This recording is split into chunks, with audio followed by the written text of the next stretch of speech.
Many different types of pumps exist to assist fluid movement in a variety of systems. An external gear pump uses two gears rotating against each other to provide fluid movement. One gear is driven by a motor connected to a shaft. This is called the drive gear because it is driven by a motor, and it in turn meshes with and drives the movement of the second gear. As the gears rotate away from each other and come out of mesh, they create an expanding volume on the inlet side of the pump. This creates a vacuum at the inlet port, allowing fluid to flow into the pump. Then fluid flows into the cavities and is trapped by the gear teeth.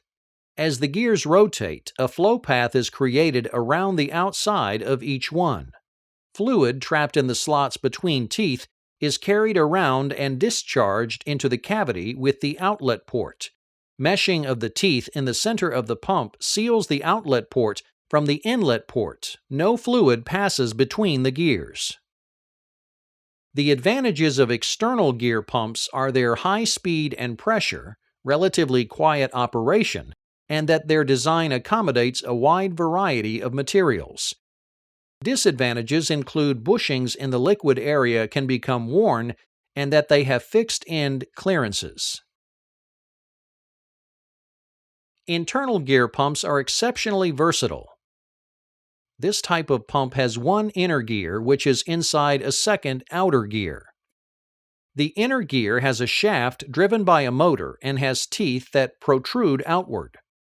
The outer gear has teeth that protrude inward toward the center of the pump. As the inner gear rotates, it meshes with and moves the outer gear. Liquid is trapped in the gear spaces and carried from the inlet to the discharge. A stationary crescent-shaped divider separates the intake and discharge portions of the fluid. Advantages of internal gear pumps are a smooth and almost pulseless flow, and slightly more horsepower for its size.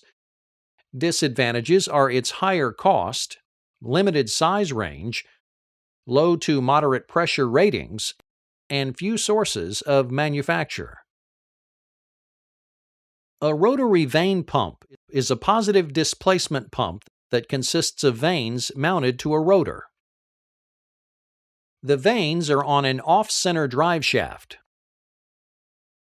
As the shaft rotates, the variable length vanes slide in and out to maintain contact with the pump housing. The tension in the vanes is maintained by either springs or hydraulic pressure. As the vanes rotate, they create chambers of varying sizes within the pump. Fluid enters at the largest chamber. As the vanes rotate and retract, the chambers get smaller, forcing fluid to exit through the discharge port.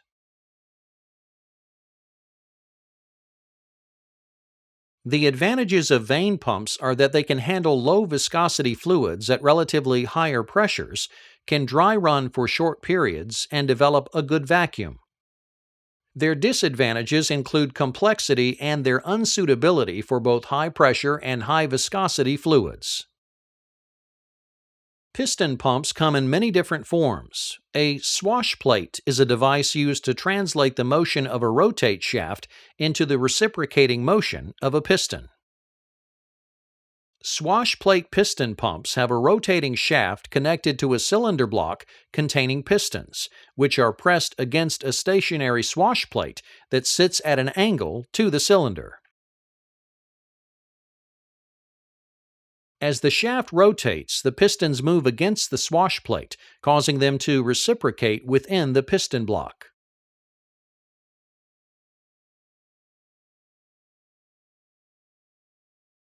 The pistons create a vacuum that forces fluid in during half a revolution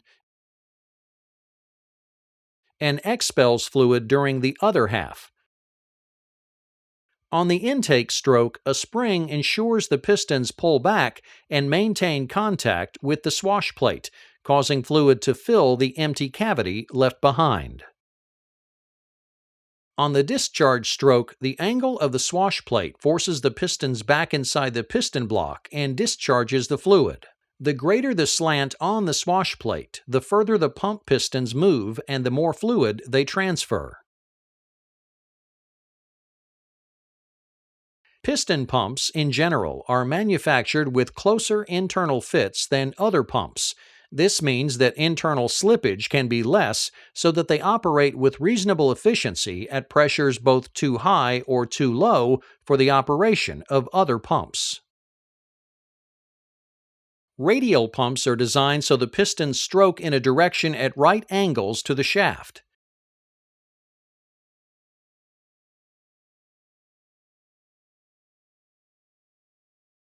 The pistons are arranged like wheel spokes around a cylinder block with an eccentric central cam mounted on a drive shaft.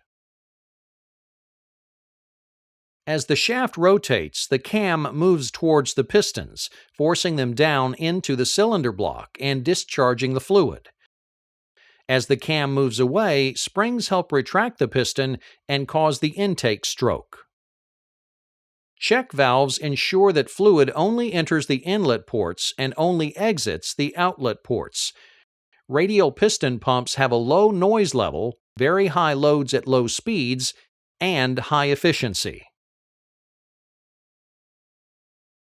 Hand pumps are used when a source of power is not available or where the extra expense of a power pump isn't warranted. For example, they are used on shop presses and other portable equipment, serve as standby pumps, and serve as sources of emergency power.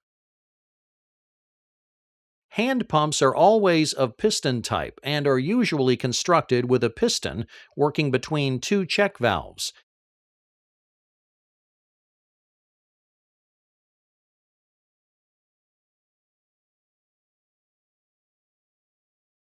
Double-acting hand pumps are more efficient, allowing fluid to both enter and discharge on both strokes of the piston.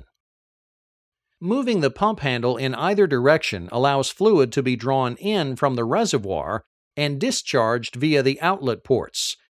Check valves in all locations prevent fluid backflow.